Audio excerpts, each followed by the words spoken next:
What is happening? Something is going on. Can you feel the wave?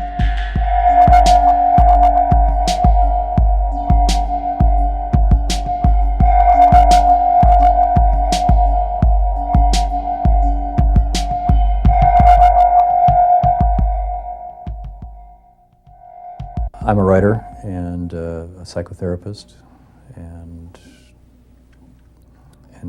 a person who's been around the block a few times, I guess. You know, my writing Last Hours of Ancient Sunlight came about as a consequence of my concern for the world that my children are going to inherit.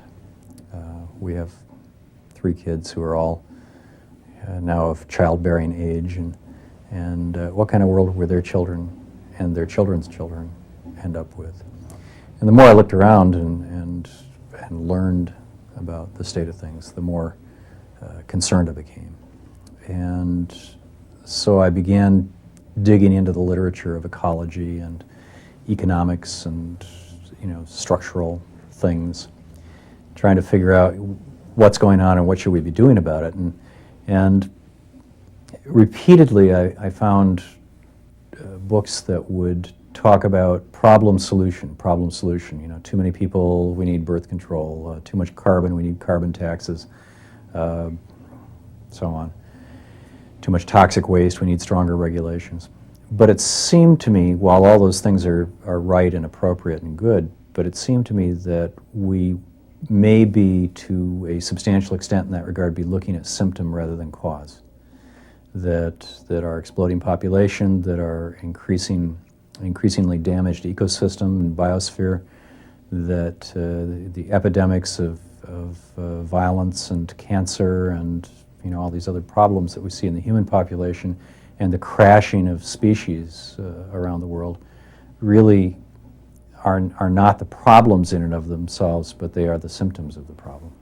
And so, you know, having a perspective out of the field of psychology, more or less, you know, I was curious about why, not so much what, but why. You know, the what is pretty evident, what's going on, but not a lot of people were asking why. And so I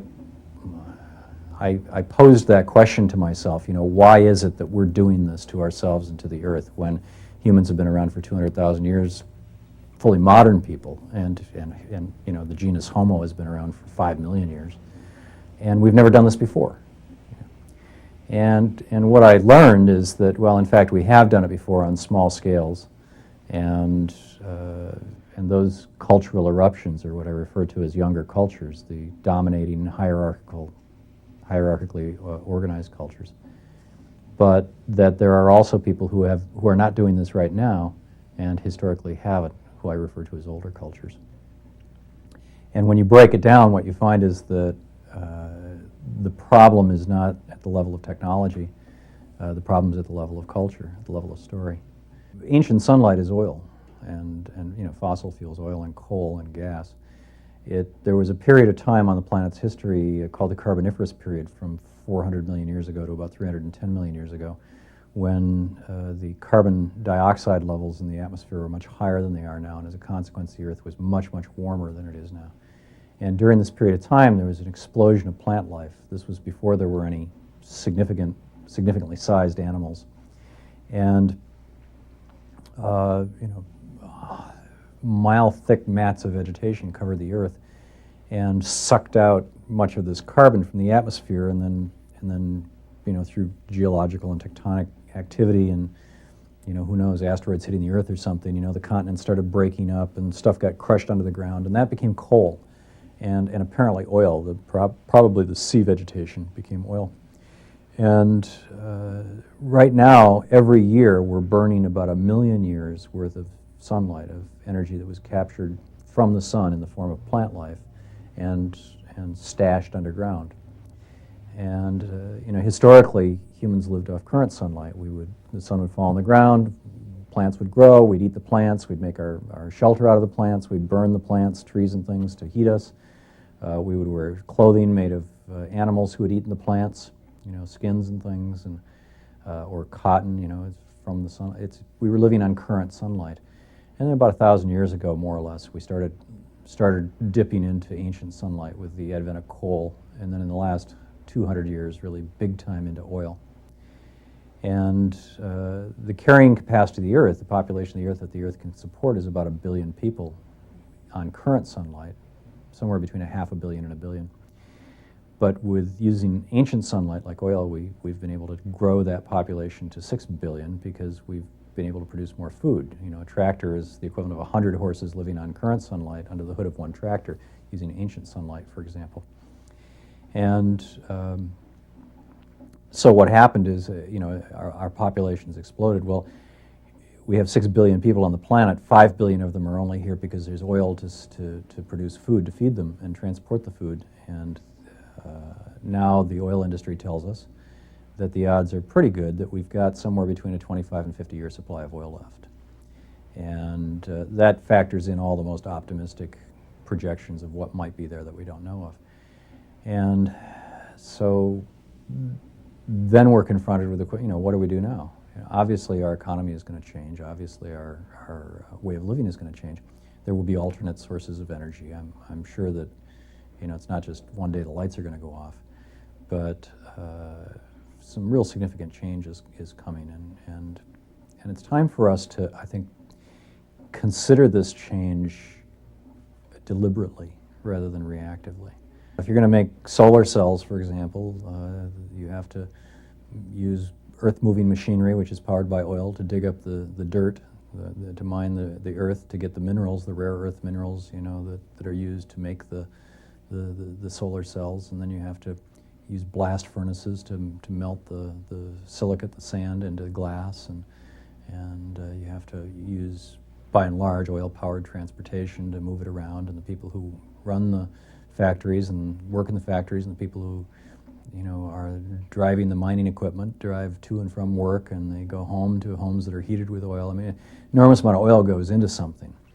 I read a statistic recently that the typical desktop computer represents about 14 tons of raw material, boiled down and distilled down, most of it through the use of oil.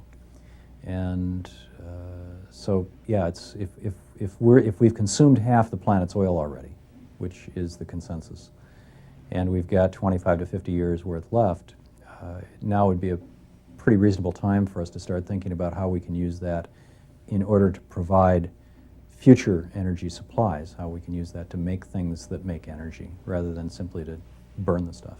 Younger cultures are those cultures that are hierarchically organized, where food has been converted into a commodity that people have to work to get, and that some people have the power to withhold from others, and that are essentially slave-holding cultures that accomplish their means by violence, where the distribution of power and the distribution of wealth is hierarchical, pyramidal. And older cultures are cultures where the distribution of power and wealth is more lateral, more horizontal, more spread around, diffused. And they tend to have an emphasis rather than on power and violence as a means to enforce the goals and structure of the culture. Rather, they would use harmony and balance. So instead of saying, somebody has done wrong, we're going to throw them in jail, they would say somebody has gone out of balance, and so it's the job of the community to help this person come back into balance. And this is why these older cultures very rarely have prisons or police, because they have a completely different mindset about behavior that is outside the box of what's normally accepted.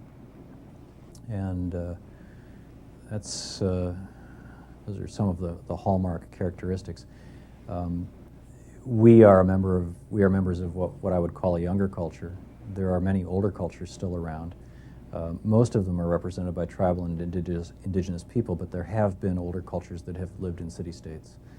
And there have been younger cultures who have lived tribally. There have been some very violent tribes, tribal people who have lived in a social structure similar to ours. So this isn't unique to one or the other. But I think that older cultures come about as a consequence of people hitting the energy wall, hitting the, going through a process of collision and confrontation with a resource base, and then through trial and error over time, the historical record indicates probably over thousands of years, figuring out how to live sustainably and peacefully with each other. And we're in a position now where we can make that transition intentionally, or it will be thrust upon us. And if we don't make it intentionally, we may go down a very violent road.